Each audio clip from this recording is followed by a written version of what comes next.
Assalamualaikum warahmatullahi wabarakatuh. Hari ini saya akan mengajari cara menggunakan avometer analog. Hal pertama yang harus kita ketahui adalah apa itu avometer analog. Avometer adalah alat untuk mengukur tegangan, hambatan, dan juga arus. Kemudian bagian avometer analog yang harus kita ketahui adalah skala yang berfungsi sebagai skala nilai pembacaan meter. Misalnya untuk menilai pengukuran tahanan, tegangan, dan juga arus. Kemudian jarum penunjuk yang berfungsi sebagai penunjuk besaran nilai yang diukur. Setelah itu pada skrup pengatur kedudukan jarum penunjuk adalah komponen multimeter analog yang berfungsi untuk mengatur posisi jarum penunjuk. Kemudian ada tombol untuk mengkalibrasi dengan menggunakan probe hitam dan merah yang digabungkan, kemudian harus kedudukan di posisi 0. Di sini ada probe merah yang berada di kutub positif dan juga probe hitam berada di kutub negatif. Kemudian ada selektor. Di sini fungsinya adalah untuk memposisikan pada skala yang diinginkan. Di sekeliling selektor terdapat ada tegangan AC dan DC volt, kemudian hambatan dan juga arus. Untuk membaca DC volt dan juga AC volt, nilai-nilai sudah tertera di bagian AC volt dan juga DC volt dan juga berada di bagian skala atau cermin skalanya. Untuk itu contohnya kita memindahkan selektor di 10.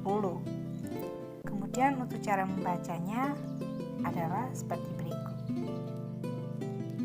Di mana garis tebal akhir berada di angka 10, yang berarti setiap garis tebal mewakili angka 1.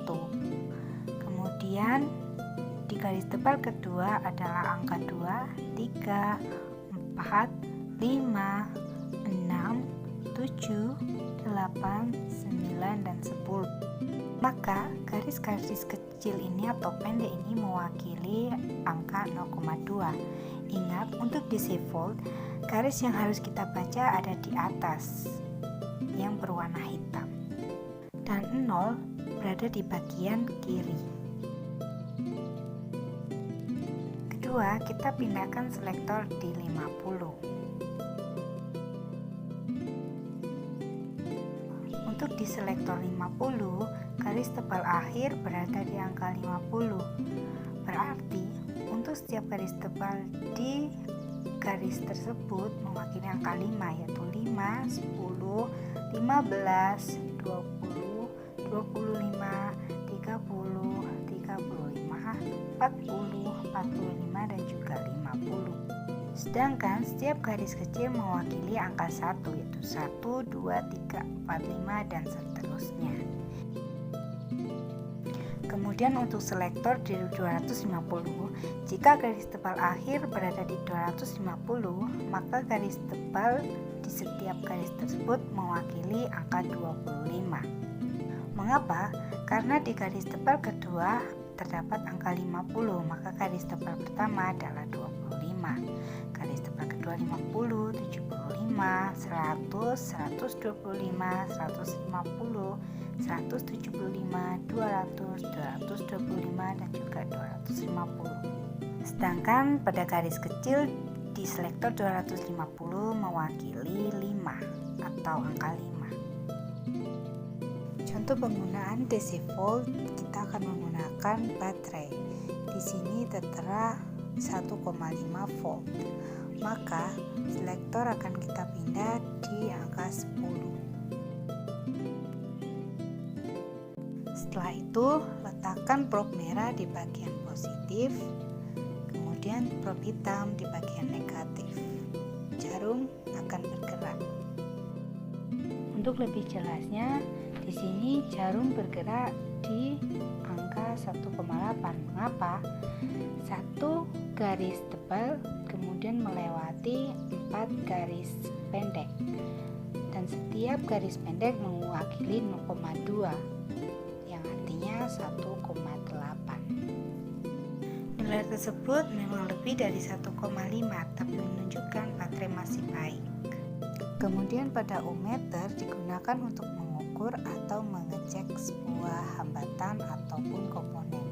Di sini saya ada resistor dengan warna coklat, hitam, dan juga merah bernilai 1 kilo ohm. Jika kita akan menggunakan avometer analog, mari kita buktikan apakah memang resistor ini bernilai 1 kilo. Letakkan selektor dikali 100. Sebelum itu kita kalibrasi terlebih dahulu hingga jarum menunjuk pada angka 0. Ingat, untuk hambatan 0 berada di sebelah kanan. Setelah itu kita ukur nilai resistor dengan menaruh probe di setiap kakinya. Di sini jarum bergerak di angka 10, menunjukkan resistor masih baik. Dan untuk nilainya adalah 1 kilo. Mengapa? 10 dikalikan dengan 100 hasilnya adalah 1 kilo ohm. Kemudian untuk mengecek komponen dioda ini baik atau tidak, kita akan menggunakan di skala 1/1 di bagian ohmmeter.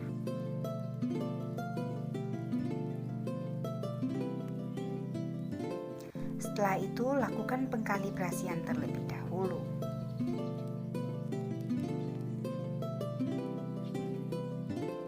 Di sini bagian katoda pada dioda ditandai dengan adanya strip putih dan bagian katoda diberikan dengan probe merah, kemudian anoda diberi oleh probe hitam.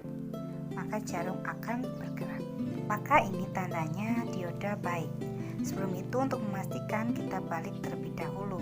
Kita balik posisi probe dan probe hitam dan juga probe merahnya. Jarum tidak bergerak, maka hal ini membuktikan bahwa dioda masih baik.